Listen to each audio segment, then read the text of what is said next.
Okay, next is harnesses.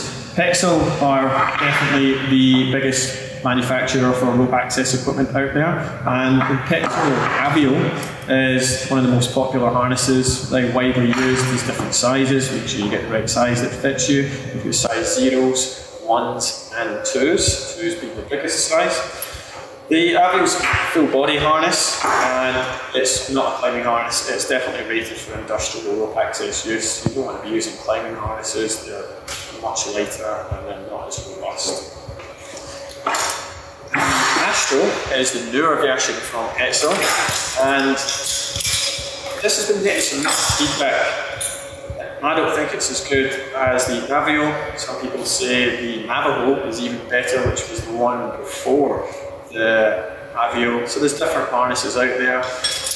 This is still becoming quite a popular harness, but there's different ones out there. The one that I'm using right now is from Singing Rock. This is called the Expert 3D, and I quite like it.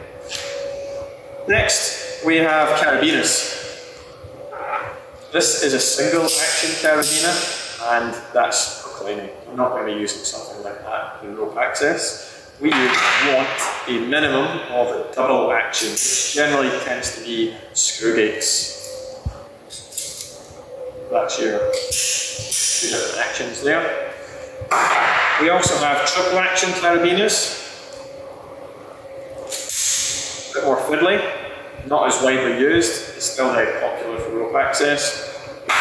You could find yourself using little accessory biners just to put some of the gear on your harness. You're definitely not going to be using that to support yourself in any way, it's just for holding some gear on your harness.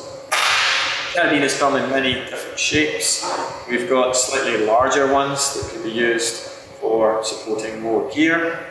Generally these will be stronger as well. And we have D-shaped carabiners. So there's plenty of options for carabiners. This, excuse my French pronunciation, is an étrier, and it's basically a foot ladder or a stirrup.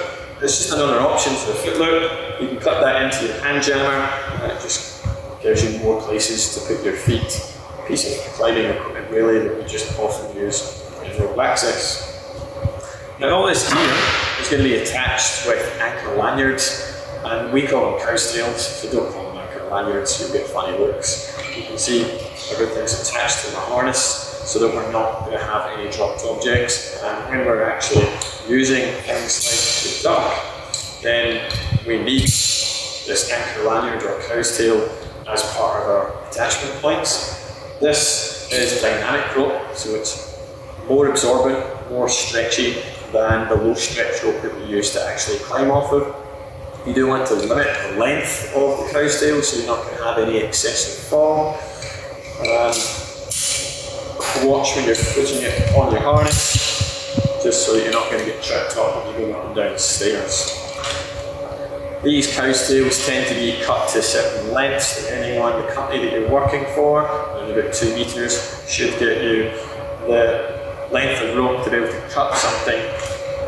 Your company's going to cut it for you so that you've got decent length, not too long, not too short, long ones like T-Rex arms. But having a huge lanyard is just going to introduce hazards and tangles as well. So there's our typical kit for rope access, and in the next video we'll show how you actually use all this.